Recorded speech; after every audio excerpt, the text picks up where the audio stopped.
All right, so we did a segment a few weeks ago about this very strange case of the Virginia Giuffre bus accident, after which she mysteriously posted that she had 4 days to live. So we will recap this very quickly.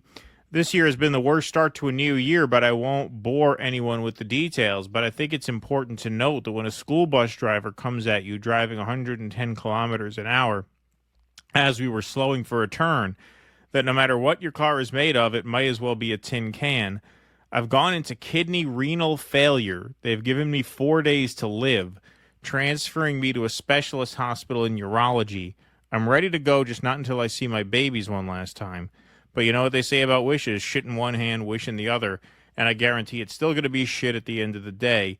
Thank you all for being the wonderful people of the world and for being a great part of my life.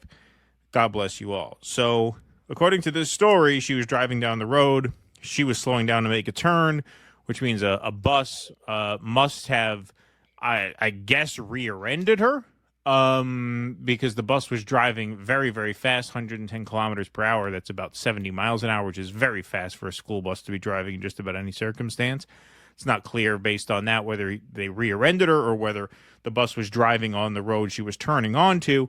But either way, very, very fast driving bus. She says she has 4 days to live, but of course she did live, and it seemed very strange that she would say she has only 4 days to live because she's in renal failure. The police at the scene reported no injuries at the scene. It was a minor crash. So none of the story really added up. It seemed very, very strange from A to Z. But long story short, it ended at the time in her being released from the hospital. Well, just a few weeks later, obviously we know the news over the weekend. Virginia Giuffre, voice in Epstein sex trafficking scandal, dies at 41. Notice New York Times did not put self-deletion as the cause in the headline, though they do report on that in the article. We'll read some of it. Virginia Giuffre, a victim of Jeffrey Epstein's sex trafficking ring, who said she was passed around like a platter of fruit as a teenager to rich and powerful predators, including Prince Andrew of Britain, died on Friday at her farm in Western Australia. She was 41. Ms. Giuffre died by self-deletion for YouTube, according to a statement by the family. She wrote in an Instagram post in March that she was days away from dying of renal failure after being injured in an automobile crash with a school bus that she said was traveling nearly 70 miles per hour. Ms. Giuffre told the Miami Herald in 2019 that the birth of her daughter in 2010 prompted her to speak publicly about her victimization. She explained why she had originally agreed to work as a masseuse for Mr. Epstein and Ms. Maxwell, Ghislaine Maxwell obviously, and to provide sexual services. They seemed like nice people, she said, so I trusted them, and I told them I'd had a really hard time in my life up until then. I'd been a runaway, I'd been sexually abused, physically abused. That was the worst thing I could have told them, because now they knew how vulnerable I was. Yes, she had been abused as a young child before being recruited into this ring here. Now, what makes this story eerie is just about everything about it, to be honest. But especially you have here a tweet from Virginia Giuffre in 2019, previously said, "In no way, shape, or form am I suicidal. Too many evil people want to see me quieted." Today, of course, her death was ruled self-deletion act. So Virginia Giuffre's tweet in 2019 is, "I'm making it publicly known that in no way, shape, or form am I suicidal. I have made this known to my therapist and GP. If something happens to me, in the sake of my family, do not let this go away and help me to protect them. Too many evil people want to see me quieted." This was 6 years ago. She's obviously someone who has had, severe psychological trauma and symptoms. So I'm not saying it's impossible that just because she fired off this tweet that she would never harm herself. I understand some people are making that argument. You can't base this conviction or this insistence that she didn't actually do this on a 6-year-old tweet. Okay, but what about the bus crash 3 weeks ago? What was that about? Like, what Yeah. was that about? Like, there's too much here. And now you talk about chutzpah, folks. Donald Trump Jr. reacts to this news, saying, "Oh, come on. Wow, that takes quite a bit of balls coming from Donald Trump Jr." Tater Milk replies, "Can you find out what's going on? Don't you know a guy or something?" Well, yes, he does know a guy. He knows Yeah. this guy, pictured here, and here, and here, and here, and here, and here. That's who he knows. Art Candace points out, of course, she was recruited from your dad's club. Oh, yeah, that too. That too. So here's Virginia Giuffre. This was posted after the bus accident, talking about how she was recruited into this sex ring while working at Mar-a-Lago. At Mar-a-Lago. I was recruited at a very young age from Mar-a-Lago and entrapped in a world that I didn't understand, and I've been fighting that very world to this day, and I won't stop fighting. I will never be silenced until these people are brought to justice. So. Evan Loves Worf quote tweets Don Jr. there. "Wow, Trump could have prevented this by releasing all the Epstein files. Very weird that he didn't do that. I wonder why he didn't." Yeah, when news broke of the bus crash 3 weeks ago, a lot of people, including a lot of Trump supporters, were saying, release the files right now. Because, you know, they were suspicious that someone was after this woman. And so the more information you put out there, the safer she is. Because obviously, if you disclose incriminating evidence against people, there's a chance they'll either be rounded up or at the very least go into hiding and stand down. You don't know any of that's going to happen, but there's certainly a much better chance of that happening with the files released than with them not released. And of course, this was a major promise on the campaign that has gone unfulfilled. And don't forget these clowns. Don't forget these clowns. You should be tweeting at these clowns today. Hey, how do you feel about having done this cute little photo op with volume 1 of the Epstein files, which was mostly redacted stuff or stuff that had already been released in the past? Yeah. This is Well, that was, to be fair, that was a very limited edition Epstein Files Trapper Keeper. Yeah. I think they only made 100 of those. Yeah. Yeah, exactly. Those are valuable props now. But yeah, I mean, look, this obviously stinks. You know, it's extremely troubling. To flesh this out a little bit, here's a clip of Whitney Webb on the Katie Halper show, talking about the connection between Epstein and Israel. So let's talk about this.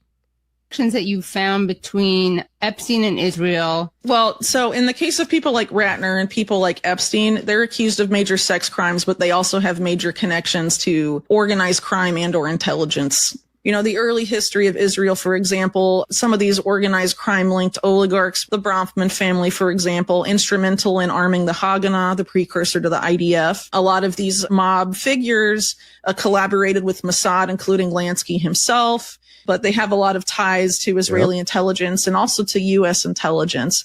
You sort of end up finding more often than not that in a lot of the CIA's most controversial activities, they're collaborating with Israeli intelligence. And arguably that's because, you know, they have connections that go even beyond those agencies, because a lot of times when people talk about intelligence related crimes or covert operations, people forget that intelligence agencies aren't necessarily the power there. They work for somebody else. You know, the CIA and its precursor, the OSS, were dominated by Wall Street bankers, and those bankers teamed up with organized crime. It was a mutually beneficial relationship, and the CIA ended up taking over a lot of rackets from the mob, like drug trafficking, because, you know, the mob then, by teaming up with the CIA, gets state protection. A lot of people that were used in assassination efforts backed by the CIA hired mobsters from the U.S. to do that. You know, most of the CIA's regime change coups were done on behalf of U.S. multinational corporations and because of, you know, oligarch moneyed interests.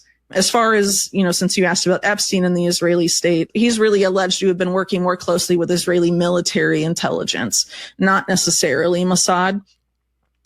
Okay, so when you put all of this together, and I've started reading her book, and I'm going through it with a highlighter, I'm doing it very studiously. What really comes through is, yeah, this network between the deep state, if you will, and the mob and gangsters, and murderers, drug runners. They are completely vicious and ruthless people. We talked a lot on the stream tonight about Trump's approval rating souring, about Mhm. people having buyer's remorse, saying, well, I didn't think they would do this. I didn't think they would do that. People assume a level of restraint and a level of goodwill from the ruling class that the ruling class does not know. The ruling class does Right. not know restraint. They do not Right. act in goodwill. They don't know goodwill. These people only know that might makes right. That's the only ethic that they live by. You're right, man. You're right. I mean, it's pretty obvious that she did not die of natural causes. The only thing with this that doesn't make sense to me is why now? Like, didn't she already talk about everything she knew?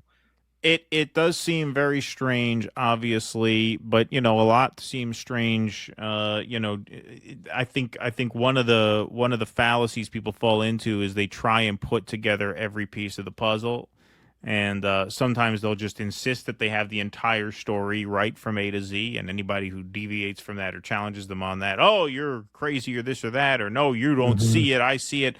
Or the opposite. If they can't put together every piece of the puzzle, they'll just say, well, that means that it's all on the up and up. I think the fact that, like, look, I get, she's obviously been through unspeakable trauma dating back to her Hmm. childhood. Forget about even Hmm. before all the Epstein stuff.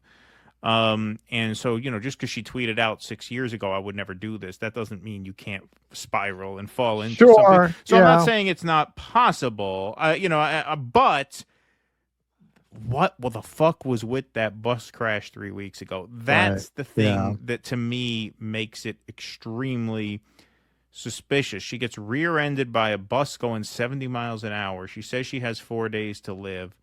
Her lawyer changes the story. She gets out a few days later, and then a few weeks after that, she's talking about she wanted to see her kid, implying maybe she's It's weird, man. estranged from her children. Like the fact that that happened a few weeks ago, where she obviously got injured somehow. The police said there were no injuries at the bus crash. So the accident was reported, but the cops said there were no injuries reported and that it was a minor crash. So then what landed her in the hospital? Right. Was Yeah. she injured in the bus? Was she in the accident and then something happened to her by whoever orchestrated that, and then she used the fact that she was in the accident as an excuse to be in the hospital when maybe she was in the hospital for some other reason?